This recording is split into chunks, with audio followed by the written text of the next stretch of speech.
वालेकुम। आज की इस क्लास में हम पढ़ेंगे कि हमने मशीन को काम के लिए सेट किस तरह से करना है। मशीन को जब भी हम सेट करते हैं, सेट करने के लिए हम किसी भी सेंटर पॉइंट के ऊपर उसको सेट करते हैं। सेट करने के बाद हमारे पास उसके कोऑर्डिनेट्स होने चाहिए, नॉर्थिंग, ईस्टिंग, और उसकी एलिवेशन होनी चाहिए। फिर हमने मशीन को बैक करना होता है, काम के लिए रेडी करना होता है, फिर उसके भी कोऑर्डिनेट्स होने चाहिए। हमारे पास दो किस्म के कोऑर्डिनेट्स होंगे टोल स्टेशन के ऊपर, तभी हम इस मशीन को रेडी कर सकते हैं काम के लिए कि हमारे पास ये मशीन काम के लिए रेडी होगी। अदरवाइज़ हमारे पास अगर दो पॉइंट्स नहीं हैं तो हम इसके ऊपर काम नहीं कर सकते। इसके बाद अगर हमारे पास दो पॉइंट्स हैं और जिस पॉइंट के ऊपर हमारे पास मशीन लगी है उसका कोऑर्डिनेट नहीं है तो हम वो मालूम कर सकते हैं। वो रिसेक्शन है, हम नेक्स्ट क्लास में इसको पढ़ेंगे। लेकिन आज हम पढ़ते हैं कि हमारे पास दो पॉइंट्स मौजूद हैं तो हम मशीन को सेट किस तरह से करते हैं। तो चले अपनी मशीन की तरफ बढ़ते हैं। हमारे पास ये मशीन है कोलिडा की KTS 445 है। इसके ऊपर हम चेक करेंगे कि हमारे पास हम इसको बैक किस तरह से करते हैं। पहले हमारे पास इसका वेलकम स्क्रीन है जिसके ऊपर इसकी टाइप्स भी लिखी हुई है, इसका वर्जन लिखा हुआ है। हमारे पास जो जॉब है वो इसके अंदर सेट है। तो हम एस्केप का बटन दबाकर, जब एस्केप का बटन दबाएंगे तो हम पेज में आ जाएंगे। ये हमारे पास पहला पेज है। उसके बाद हम फंक्शन की दबाएंगे, F1 की नीचे फंक्शन की है, इसको दबाएंगे तो हम पेज 2 में चले जाएंगे।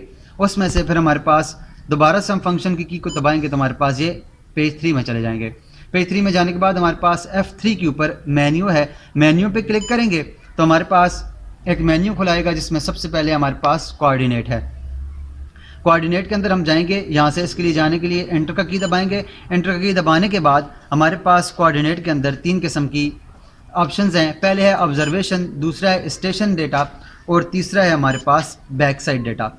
हमने स्टेशन डेटा में जाना है। स्टेशन डेटा में जाने के लिए हमने स्क्रॉल की को दबाया और स्टेशन डेटा के ऊपर आए।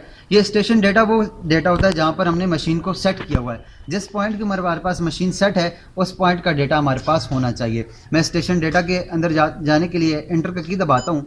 एंटर का की दबाएंगे तो यहाँ पर हमारे पास जो पॉइंट है उसका डेटा होना हमारे पास लाजमी। अगर नहीं है तो मैं यहाँ पर ख़ुद से दे देता हूँ कि हमारे पास यहाँ पर मैं कहता हूँ इसकी नॉर्थिंग 100 है और ईस्टिंग इसकी 150 है। आपके पास जो कोऑर्डिनेट होंगे, जो आपको मशीन जिस पॉइंट के ऊपर लगाएंगे उसके नॉर्थिंग, ईस्टिंग और एलिवेशन है वो आप देंगे, तब ये मशीन के ऊपर इसके स्टेशन पॉइंट आएंगे। मैं ख़ुद दे देता हूँ, खुद से, चूँकि हमारे पास नहीं है तो हम खुद से यहाँ से लिख लेते हैं।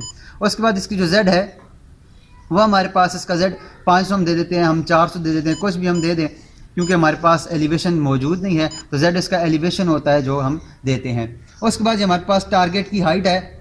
टारगेट की हाइट के लिए हम मशीन से टारगेट की हाइट, ये जो हमारे पास इंस्ट्रूमेंट की हाइट है, पहले इंस्ट्रूमेंट की हाइट है, हम ये चेक करते हैं कि हमारे पास इंस्ट्रूमेंट इस वक्त कितना ऊंचा लगा हुआ है।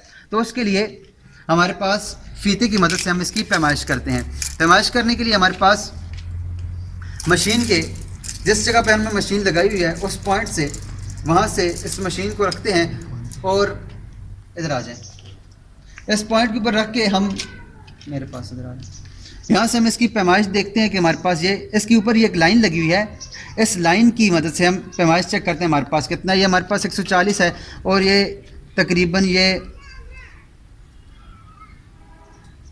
148, तकरीबन 148 पे आ रहा है। 148.2 है या इतना ही है, 148 ही है हमारे पास। तो ये आ जाएगा 1.483 हम कर लेंगे, 1.483। तो यहाँ से हम टारगेट की इंस्ट्रूमेंट की हाइट को देंगे 1.483 देंगे।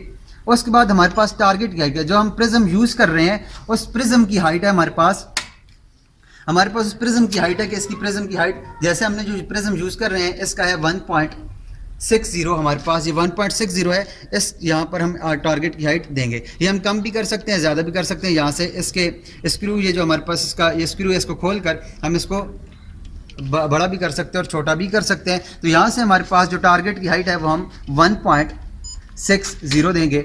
उसके बाद हम यहाँ से इसको कर देंगे ओके करने के बाद हमारे पास जो आगे है तीसरे नंबर पे वो बैक साइड डेटा है। बैक साइड डेटा जहाँ से हम मशीन को बैक करेंगे, इस पॉइंट को साइड करेंगे। तो बैक साइड डेटा में जाने के लिए मैं एंटर की दबाता हूँ तो उसके अंदर दो ऑप्शन आ जाते हैं, एक एंगल है और दूसरा कोऑर्डिनेट है।